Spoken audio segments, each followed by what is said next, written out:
I'm Conrad Bahr, C-Red, and it's time for another Pigskin preview. Today we will be looking at the 2024 football season for the Lone Oak Buffaloes. We'll get right into the preview after this word from Tiny Town Academy.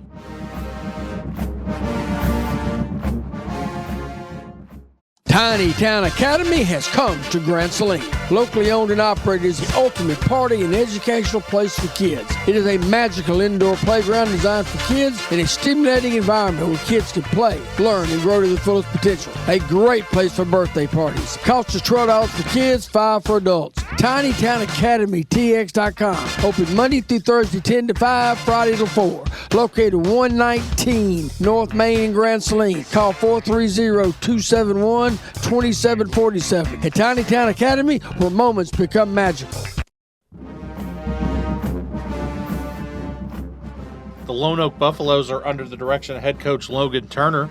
They are in District 9, 3A, Division 2, Region 3. They returned 7 starters on offense and 8 starters on defense. Last year they went 4-5 overall and 2-3 in district. I had the chance to sit down with head coach Logan Turner. Here's my interview with Coach. All right, we got Lone Oak head coach and athletic director Logan Turner. Coach Turner, thank you so much for meeting with KMOO for your Pigskin preview for 2024. I know this is my third interview with you, so I appreciate it again and appreciate you taking time out of your busy summer schedule.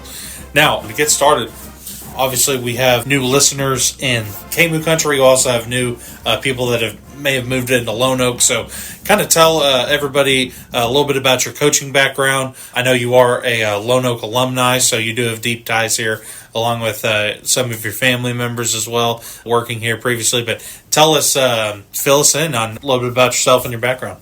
Yeah, absolutely. So this is my 4th season going in as a head coach at Lone Oak. Previously, I took this job.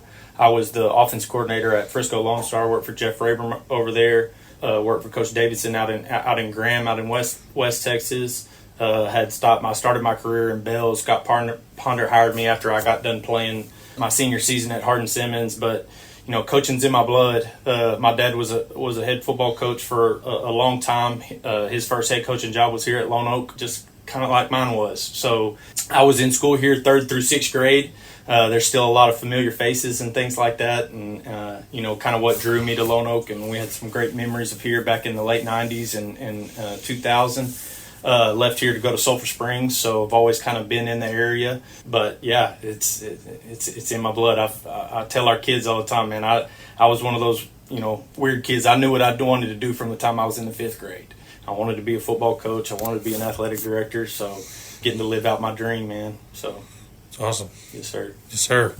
Okay, so you're going into year 4, obviously. Tell us how off-season workouts have gone going from year 3 into year 4. What did your staff hope to get accomplished in this particular off-season? Yeah, absolutely. I mean, I think every coach will tell you, number one goal, bigger, faster, stronger. And, right. When we got done with our season last year, we got guys that moved on and played basketball. They played baseball in the springtime. Track training. Coach Jackson and his staff in our track program did a good job of getting those guys faster or whatever. But learning how to win. And one of the things that we talk about all the time, and fall is just another season for us. I mean, in season and out of season, the way you do anything is the way you do everything. And our kids hear us say that all the time. And you've got to be able to win in the winter.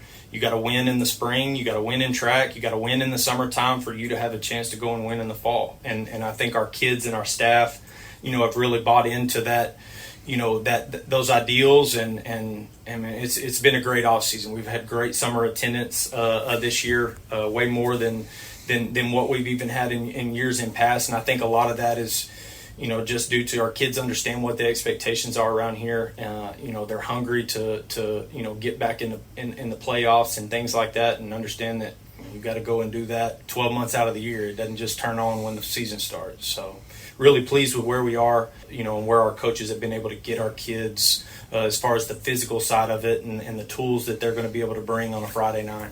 All right, Coach, tell us about last season a little bit. I know we were talking a little bit before this.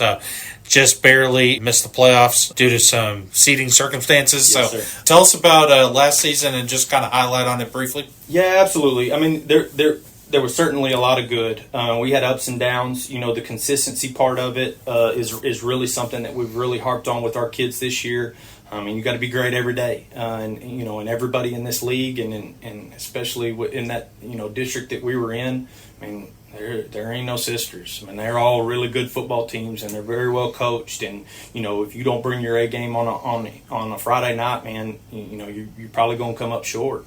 And that was the case, for us. We finished tied for third in the district, due to tiebreakers and things like that. We ended up kind of being the odd man out, which was, disappointing for our kids because we really felt like we were good enough to be one of those 4 representatives for our district this last year. But, I'm a huge believer that everything happens for a reason.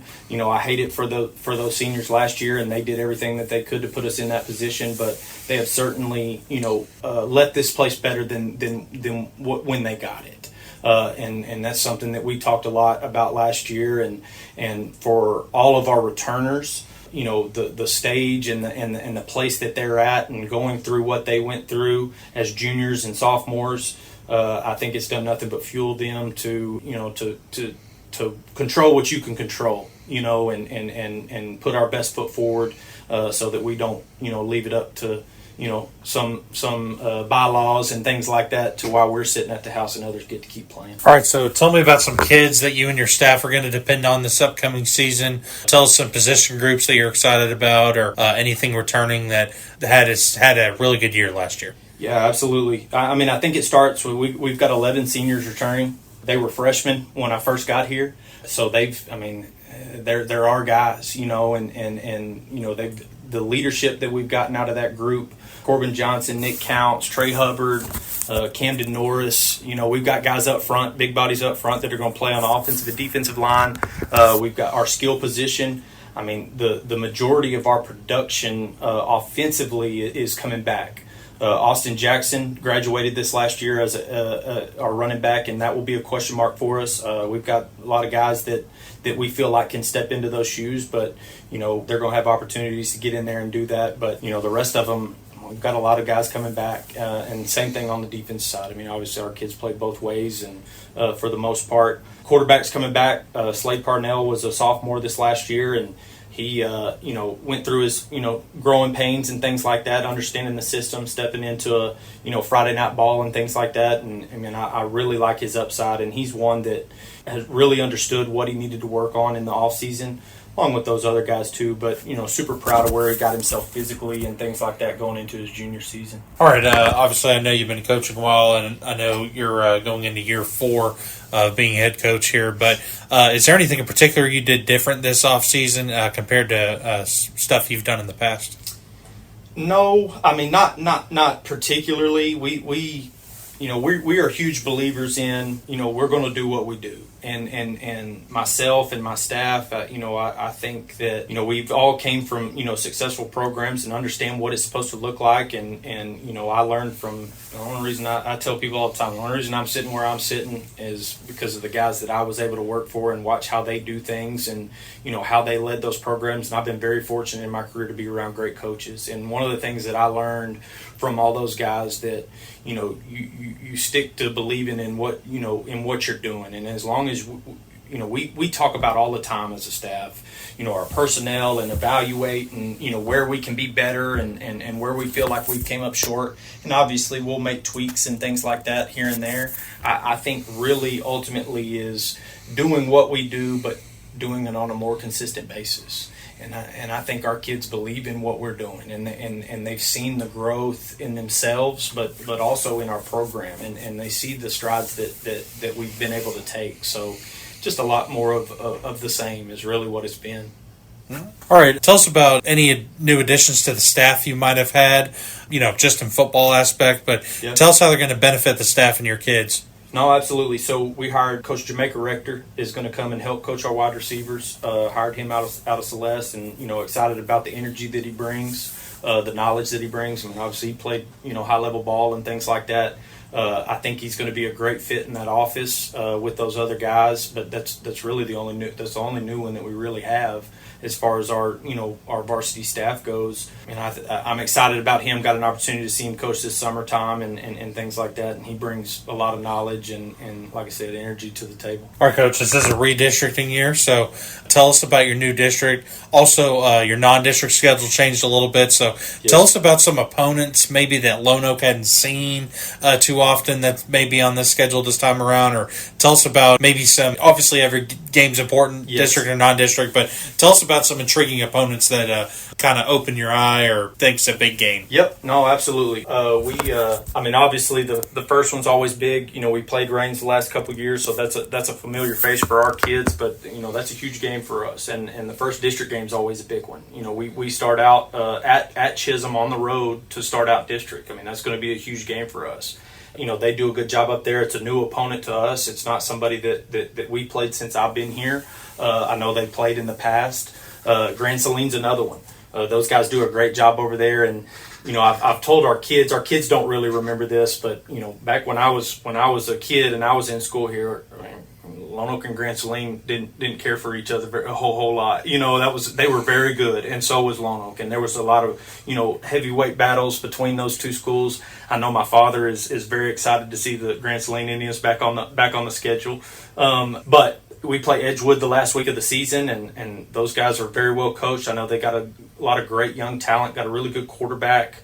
Harmony obviously played 13 games last year. Got a new staff. They'll have some turnover. Graduated a lot of seniors, but that's a good program, and those coaches do a good job. We got an opportunity to see them a little bit in 7-on-7 back in May, but all of them are good, and we don't have anybody on our schedule that is can't play ball, and so I know you and I were talking about it earlier, but we got to be able to bring our A game each and every week. So talk about your non-district schedule a little bit. Yes. So still, first two games are still the same between Rains week 1 and then Winona week 2. And then we've got Tioga coming to us for homecoming, which I know Coach Birdwell over there, and they're an air it out, throw it around the yard type program. So our non-district schedule is, I like to schedule guys that are going to test us, going into district. Big Sandy as well, man. Just seeing some different looks and things like that. Try to compare. Some comparative schematically, things like that, but guys that are going to push our kids so that, the first time we get tested isn't, in the middle of district. And that's something that I learned from, Coach Rayburn would always talk about that at Frisco Lone Star. You want to schedule, some goodies in there, so that you're ready to go when district comes. So that's what we try to do. We've got some good ones on our non-district. All right, Coach. Anything else you got for the Lone Oak community and KMOO going into year 4 of being head football coach and athletic director?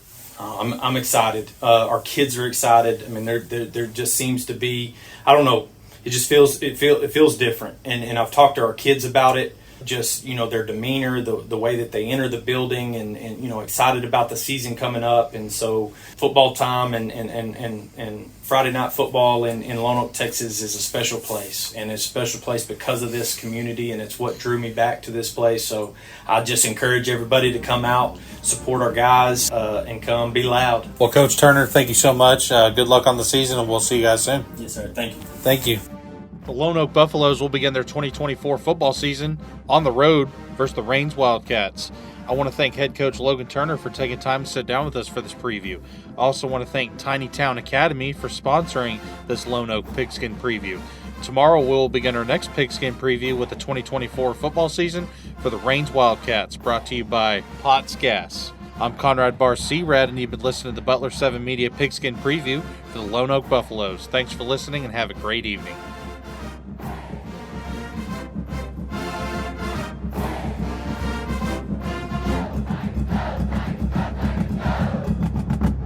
Tiny Town Academy has come to Grand Saline. Locally owned and operated is the ultimate party and educational place for kids. It is a magical indoor playground designed for kids in a stimulating environment where kids can play, learn, and grow to their fullest potential. A great place for birthday parties. Cost is $12 for kids, $5 for adults. Tiny Town Academy, TX.com. Open Monday through Thursday, 10 to 5, Friday to 4. Located 119 North Main in Grand Saline. Call 430-271-2747. At Tiny Town Academy, where moments become magical.